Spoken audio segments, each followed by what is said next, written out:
All right, this is like I finally got you on. If I felt like I was chasing the girl that I wanted to ask out for dinner or something, but I'm proud, Dr. Shaya, to welcome you to the Leaders Who Care series. Mark, thank you. It's an honor to be here, and thank you for being so persistent. You mean annoying, right? No, persistent. I Persistence is the key to success. I have a little bit of a unique schedule, so I appreciate your patience with me, and I'm honored to be here. No, this is going to be fun and it's going to be insightful, I know, for our audience. So I'm really happy you're here. And place to start is if you could briefly introduce yourself. And I always put an asterisk for men because the first thing they tell me is their title and what they do, but that's not the question. The question is, tell me a little bit about where you're from originally, where you are now, what you feel comfortable sharing about your family. Maybe even something you've never told anybody you want to reveal to the world now. Those are always fun too. But a little bit about you. So, my family is from a small enclave in Iraq. We're Iraqi Christians. And my mom was from a place called Tel Kepa, and my dad was from a place called Mosul. And my mother was part of a family of 13 total. My maternal grandmother had 12 children. When number 12 was in utero, her husband passed away via a tragic hunting accident. So she raised all 12 children on her own. I have three children, Mark, and I'm sucking wind half the time. So 12 is, they say seven takes you to heaven. I don't know, 12 takes you to a special place. That's for sure. The Um, penthouse of heaven, maybe. the penthouse, touche. So to support the family, she was a midwife because they didn't have hospitals or doctor's offices there. And she did thousands and thousands of deliveries. Mm. And many times the people that she delivered their babies, they didn't have money or means. And she would take a basket of food. Uh, and she always found a way to make it work. And I remember when she used to tell me about it when I was a young kid, her face would light up. And she had such a servant leader's heart. She had such joy in giving.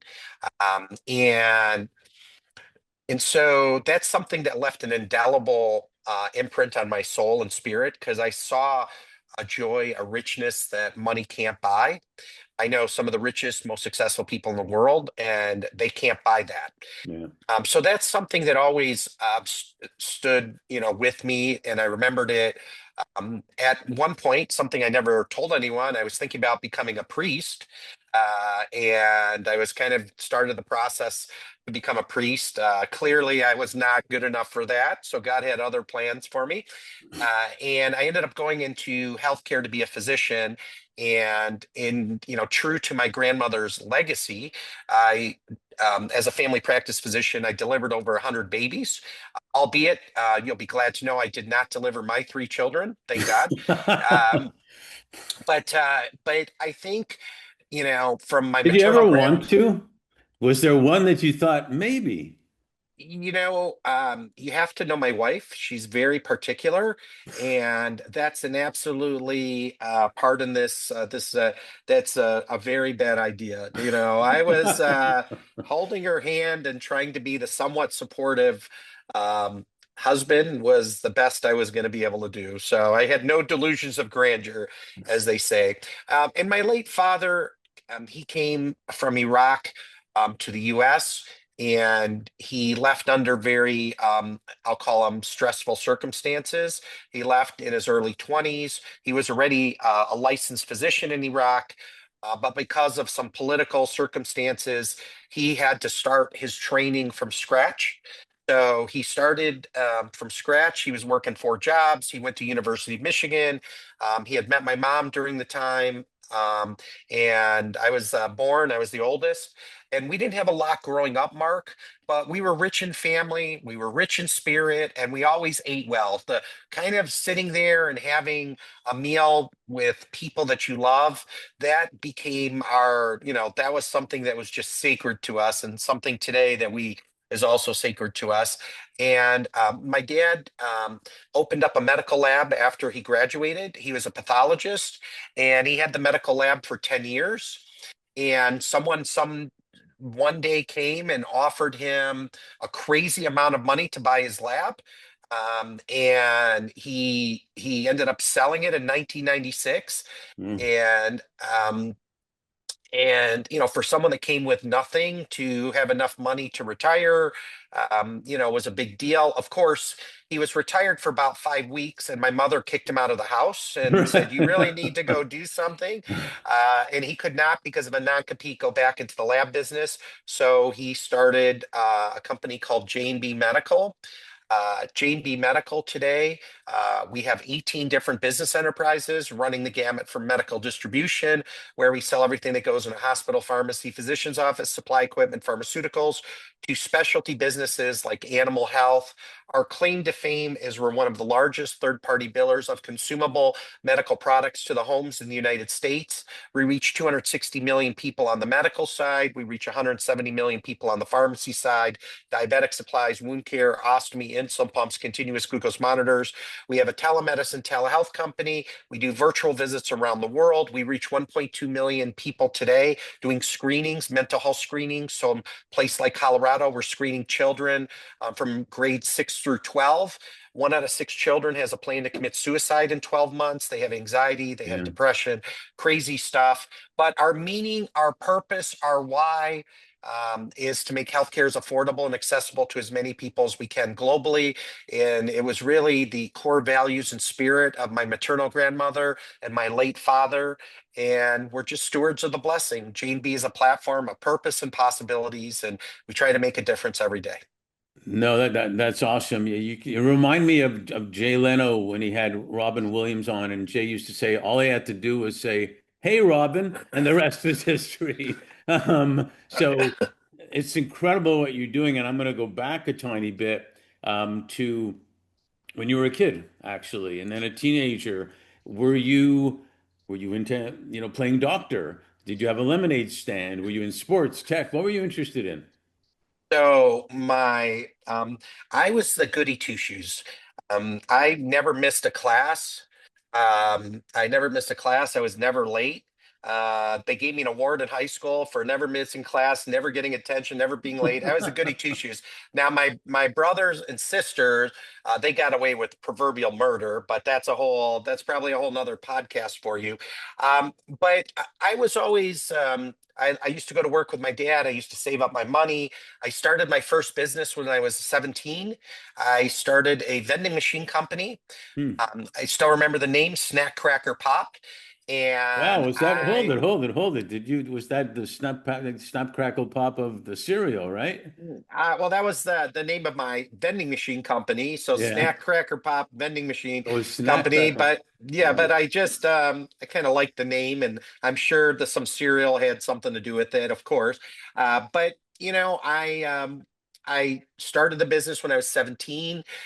In 8 months, I had 6 locations and 25 machines, Wow. and this was in, gosh, late 1980s, early 90s, and I was making like $1,000 a week for a young guy. That was not bad. And my dad came to me, he was getting upset because I was spending a lot of time at it.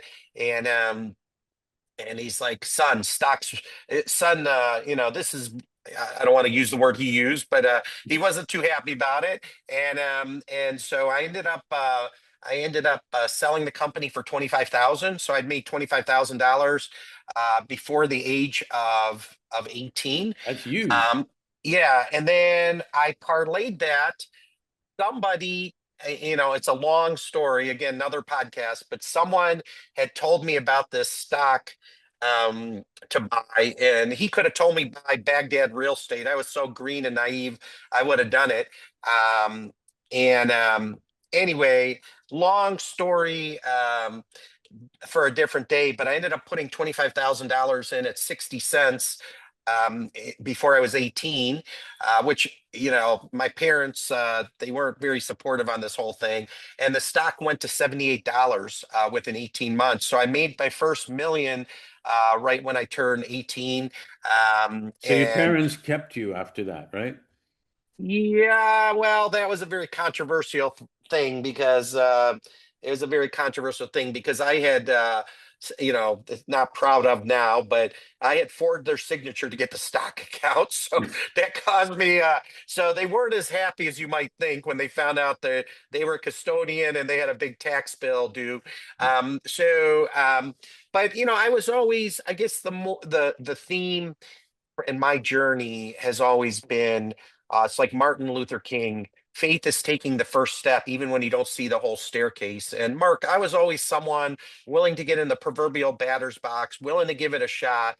I failed more than I succeeded. I got more scars and stars, but along the way, I was always willing to give it a shot. And I didn't play it safe, and that probably worked against me many, many, many times. And that was kind of a theme growing up. I was always trying new things, meeting new people, doing new things, really trying to go out and I always wanted to do something big on my journey, and Well, so uh, you know, it's that attitude though that that helps helps you win, if you will. There's a story about a Nigerian gal, real quick, that learned how to play chess, and then she got better and better and better, and then she went regional and got more mentoring and got better, and then she went international and got better. And one person asked her, "How do you feel like when you lose?" She says, "I never lose." And she said, "Well, they said it's impossible. You win some and you lose some." She says, "No, I win some and I learn on the others, and I don't amen, lose." And amen. it's great. How did all that then translate into you going into classical languages and linguistics and all that? So at Brother Rice, I did really well. I told you I was Mr. Goody Two Shoes. And so I had a lot of opportunities to go to a lot of places, but Wayne State University had this special program called a Merit Scholarship, where they literally paid for my entire schooling, all the credits, all the books. It was a very unique scholarship. And it also allowed me to stay close to home. I know a lot of people want to leave the proverbial nest and go and party and hang out. I guess from a kind of a young age, I always had this sense that, you know, even though I like to go hang out and do things and party and blah blah blah, but I think that that was a pivotal moment in my life because I think if I didn't take that merit scholarship, I would have went somewhere else, and I think my life would be very different. By staying relatively close to home, I was able to kind of stay close to what my family was doing on the business side, and that kind of, as things were evolving, I could still be involved even if I was in school or doing other things. So that was really a pivotal decision for me. I could have gone, if I would have went to University of Michigan or all the other places that I had opportunities, my life would be very different. But I think by staying close to home, Yeah. that was something. And also financially, I did not, I didn't incur any debt. I mean, you know how expensive school is these days. My children go to Montessori school, and their Montessori school is more expensive than my medical school was. I So, know, it's crazy. Wayne State in-state at that time was the best deal on the planet. So staying close to home was good. As part of the merit scholarship, I could take a lot of different things. So I always had a super interest in classics and Greek mythology. I never got a B in my life in a non-science class, not one. Any class. Now, going into medicine and science and doctor, that kind of begs the question, well, how that happened. But I think really, for me, I always remember my maternal grandmother and how she used to take care of folks, and to this day, it's very surreal, Mark. I would hear, people say, "Hey, your grandmother delivered me." It's kind of a cool thing, like people, It's it's kind of, absolutely a cool thing. I mean, you, you know, that's legacy. That's like a baby born, to not to be too philosophical, for me is the miracle of all miracles. That one thing, when a baby's born, and that's so you get that personal connection with there. Somebody saying that? That's amazing. Yeah, and the first childbirth I did, there was a mother and a father and a grandma and a grandpa, and I literally cried. It was so beautiful. It was, you feel the miracle of child being born, and the beauty of it. Now the luster wore off a little bit for me because then I started to take care of mothers that didn't do prenatal care and were just having children not because they wanted them but for other reasons, Right. and the luster wore off. But at the beginning it was an absolute beautiful honeymoon, and it was and it's such a beautiful miraculous thing for sure. How did I don't know if that's related to the fellowship in occupational and environmental health, how did that fit? So I had this unique opportunity um, to go into this fellowship in occupational environmental health, and it was very interesting for me because I worked with the chief medical officers at Ford, Visteon, Daimler Chrysler, Blue Cross Blue Shield. So I was working with all these big corporations, and we were taking care of large populations of patients. They were working on the benefit side. They were working on the, kind of the management of, because they were self-insured and they were bigger companies. So that was the first time that I kind of fell in it by total serendipity.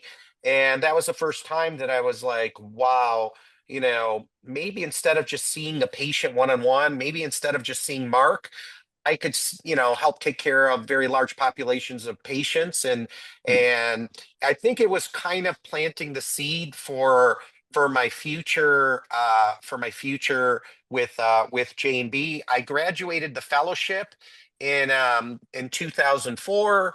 I was working, urgent cares, doing a lot of shifts. I still remember this was in 2004. I was making like 30, 40 grand a month, which for a single guy back in the day, I had no bills. And about 8, 9 months into it, I said, God, is this what you want for me? Is this, and and of course, literally the next day I get a call from my dad. He's like, son, we need you, because I was helping at J&B at the very beginning. And then Hmm. um, of course, my father never said he needed me again, but that's a whole different story. So I went to go back helping him in 2004, late 2004, because we were having some challenges, and I thought it was going to be a short-term interim thing. And now, 20 plus years later, um, I'm still there. It's very interesting, Mark, on the journey.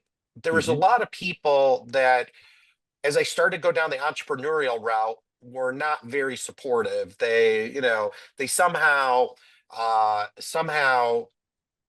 made it seem like you were not as good a doctor, or it kind of got used against me early on. People, because I always had that entrepreneurial spirit, Hmm. and and I tell everyone, you chase your passion, you find your purpose. And my passion was to build things, was to put things together, was to create things from scratch, and that manifested in the form of companies. And so it's very interesting now, 20 plus years later, pretty much all of those people have asked me for a job. So it's just kind of funny, the circle of life, how things work. But I took a route that wasn't popular at the time. But helping my family was important, and the opportunity to build things from scratch. We've always been like, we're flying and building an airplane at the same time. I mean, when you're an entrepreneur, you have to have that thing. We were always very scrappy. We never, we were always very judicious with our resources. We never took outside capital. And over a long period of time, it prevailed. Yeah, it's interesting.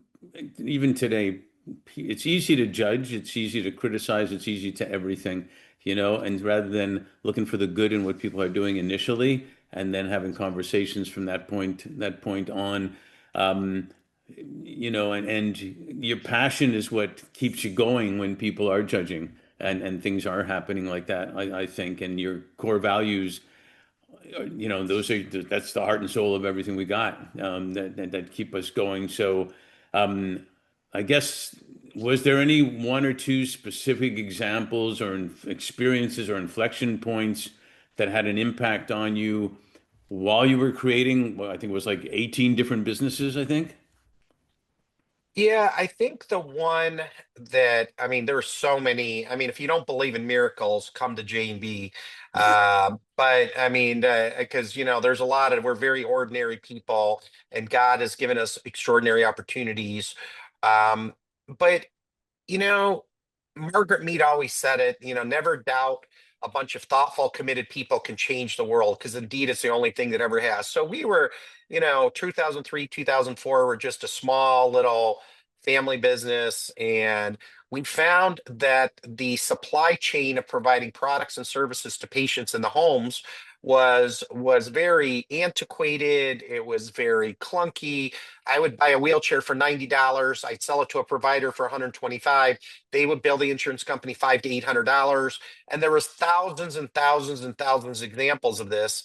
And so we had a thesis in 2003, 2004. We were never going to be the manufacturer. That is changing now. But could we become a hybrid of a distribution fulfillment company, a company good with procurement and logistics, and a provider providing some sort of clinical services? So we took this three-step model, we made it a two-step model. The pro was we took a whole layer of cost out of the equation. The pro was using process innovation, data and analytics, and technology. We could optimize the whole process. The con was a lot of people buying from us were violently upset. So before, we were like the medical Amazon before Amazon. Fast forward to today, we say to the state of Michigan, $20 million a year, hard dollar savings. Their numbers, we did the same in Wisconsin, we did the same in Indiana. The offices of the Inspector General did a report saying our programs were 50% higher performing clinical outcomes, quality, and cost than the rest of the United States.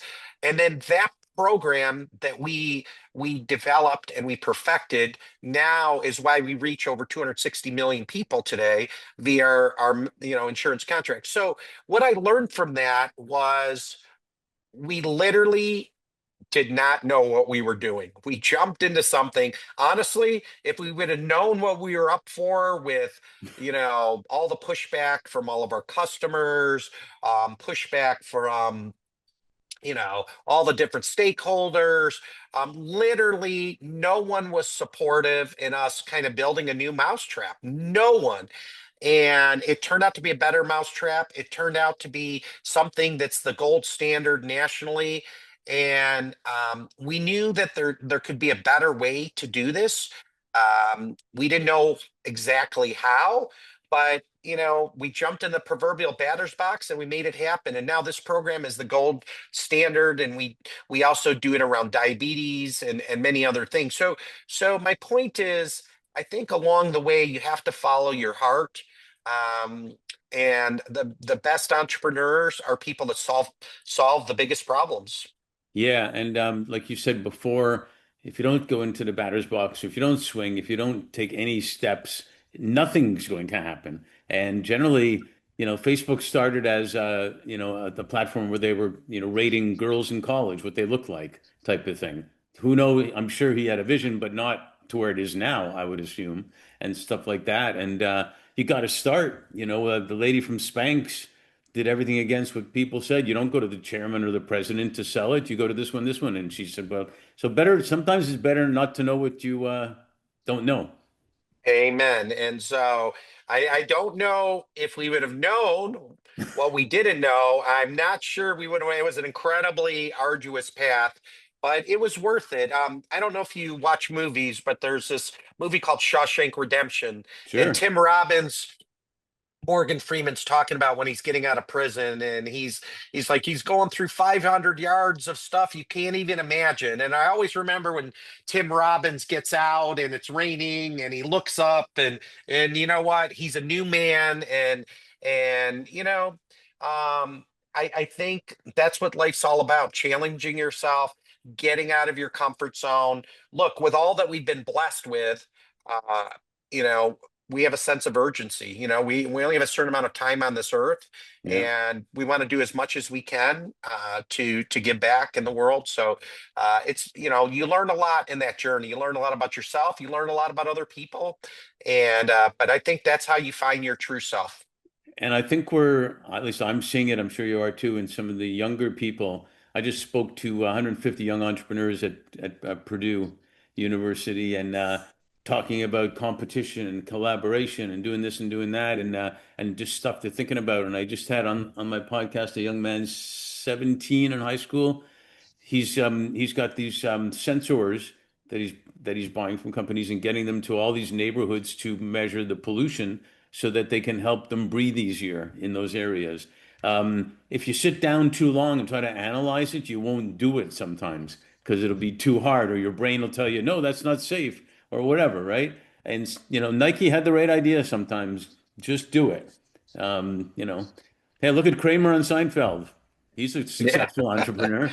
Amen. Amen. Amen. I'm Remember the with you. coffee table Of book? course. Of course. Of course. I mean, that's what it's about. And I think that's despite, I know we have a lot of differences in how people see the world in our country, but that's the beauty of our country. I mean, there's opportunity. If you're willing to work hard and take a risk, you got a shot.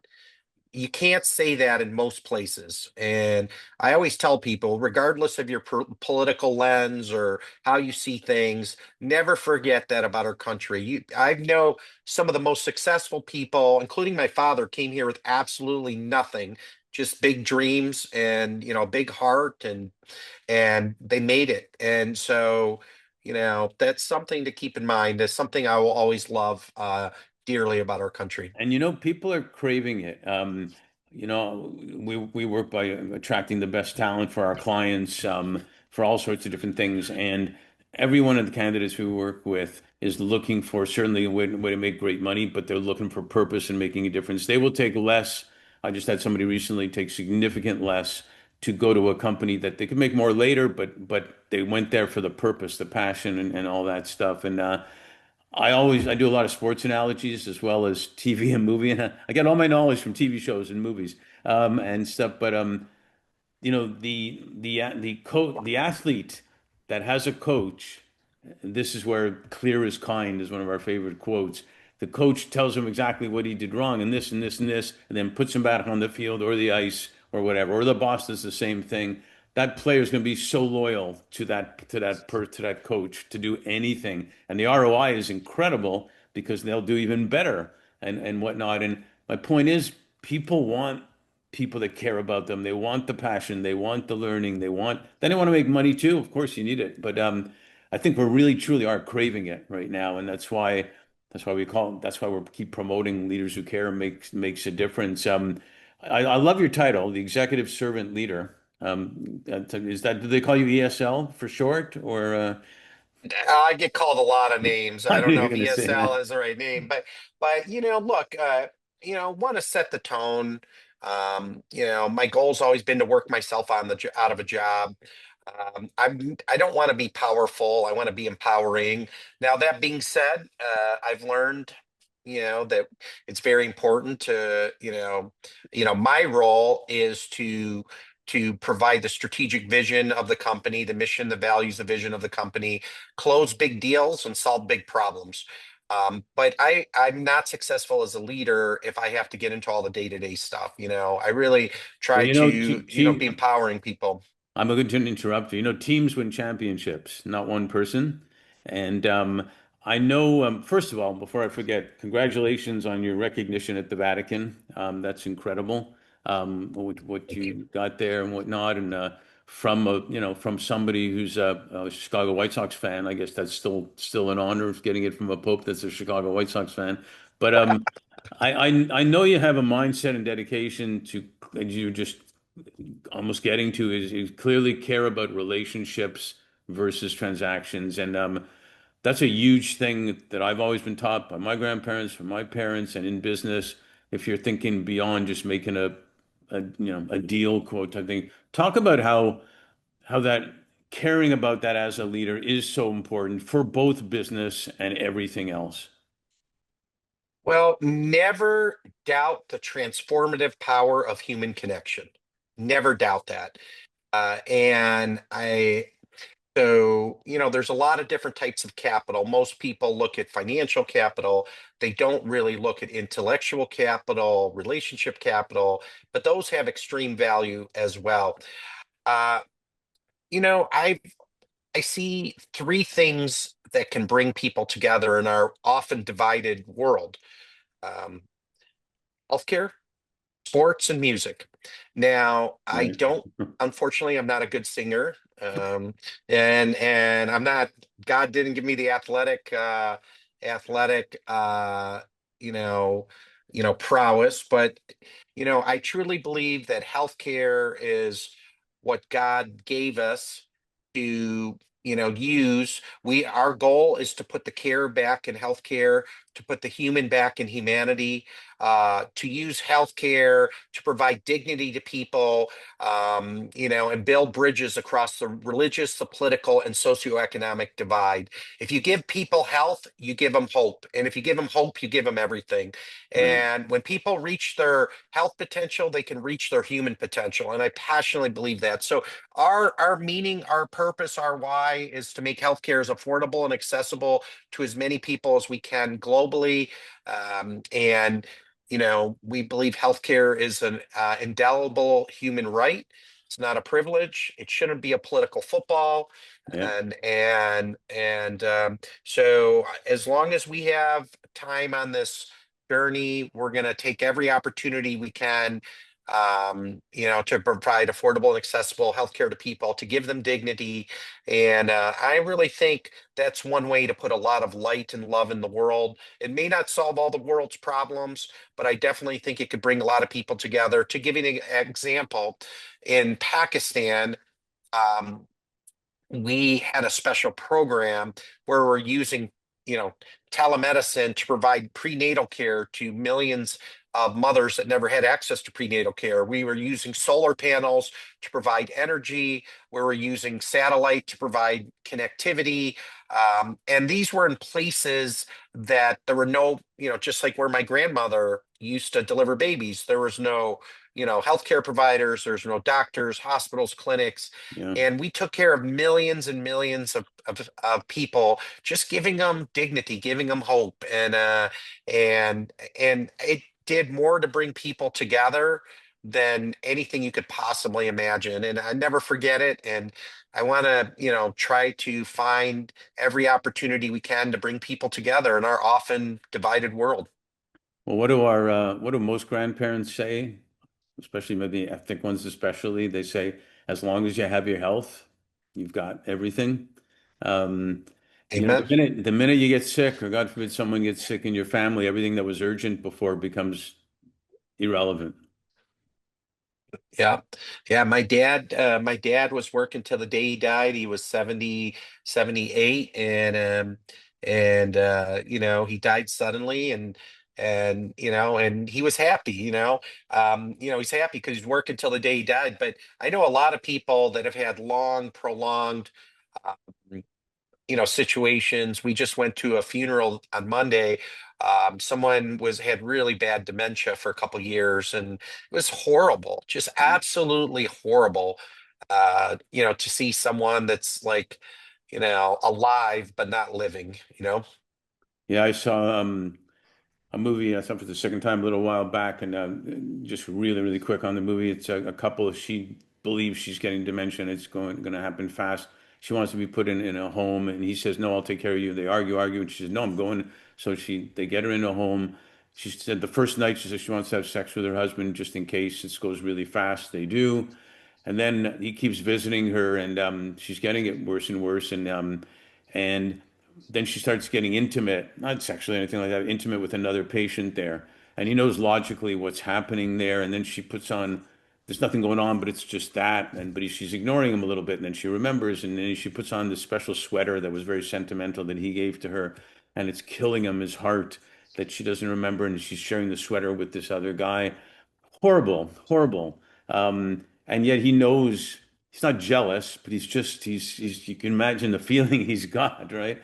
And so yeah, and hopefully now, I don't know what your view is on this. They say the fourth industrial revolution is AI and tech, and it's moving fast and furious. But a lot of people are saying the fifth one is humanity. And your thoughts on, I would think that I would hope there's a lot of opportunity to transform healthcare using AI as long as we keep the humanity. Your thoughts? Yeah, I mean, look, I think AI has a role, but there's always that human element that cannot be replicated by AI. I mean, it could get a lot of information about you, about your medical condition, but there's always that human element. And now, as a physician, do I think that AI can play a huge role in delivery of care? Absolutely. Do I think it's going to replace physicians and other people? I don't believe it will. I think there are opportunities to supplement. I do believe there's opportunities where people don't have any access at all. I think there's opportunities there. But everyone's different. I don't think the future of healthcare is tech, TECH.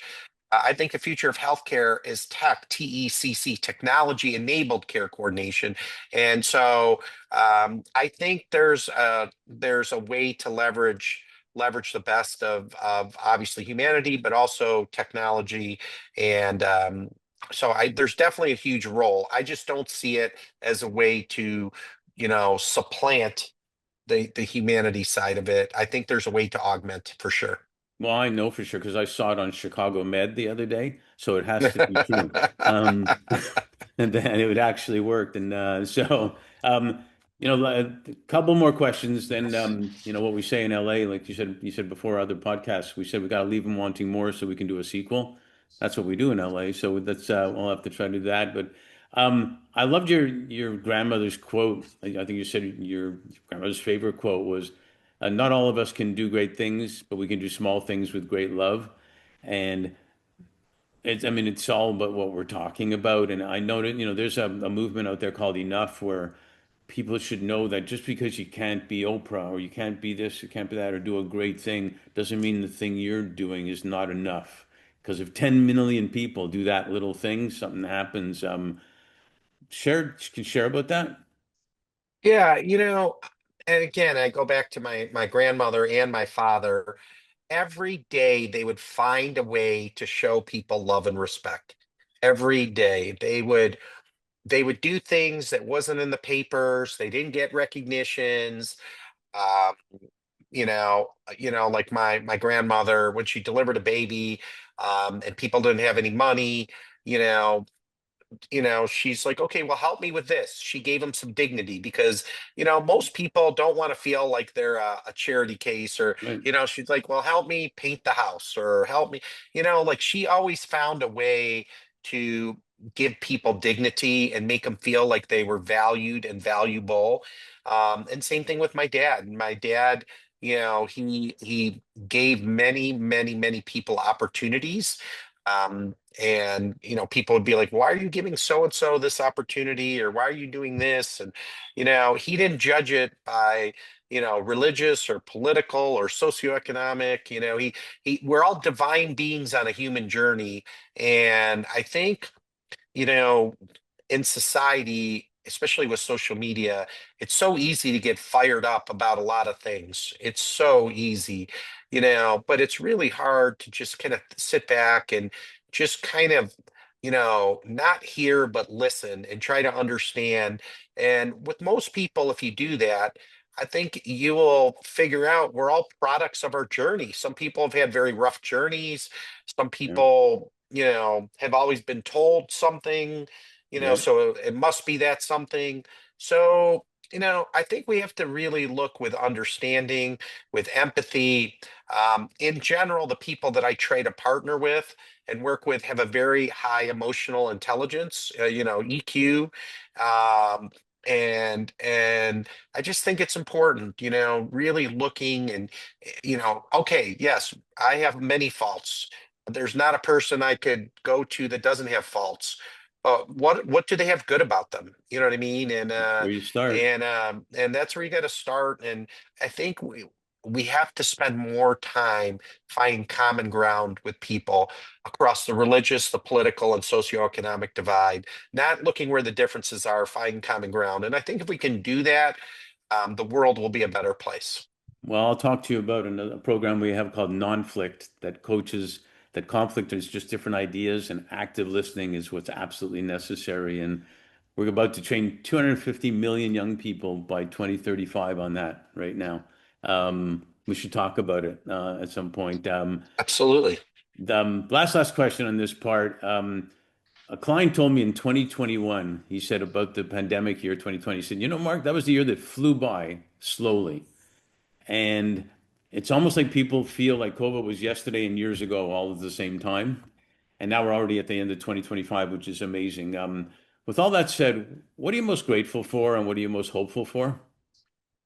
So there's so many things. I'm extremely grateful for all the amazing people that approach us day in and day out, wanting to find ways to collaborate.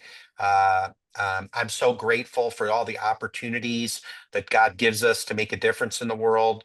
I'm especially grateful for my family, my mother, my brother, my sister, my wife, my children, because to me, family is the foundational piece to everything. And not everyone has that same situation, but there's a lot of love and respect in our family, and I think that's a very important piece.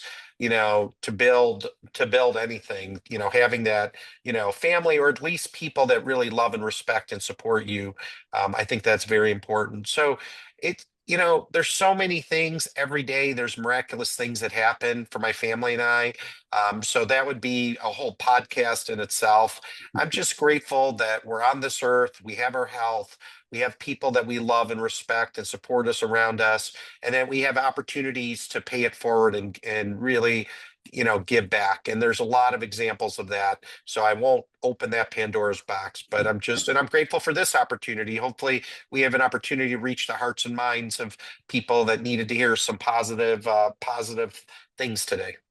100%. Well, I'm grateful that I have a new friend, that's for sure. And that you are a leader who cares. And in fact, I'm grateful and hopeful for the same thing, that you are a leader who cares. And keep sharing it, brother. It's we need it more and more. And thanks for being on the series. And we love you, man. Much love, brother. God bless you. God bless your family. I'm so glad we finally did it. Yay. Yeah, we did.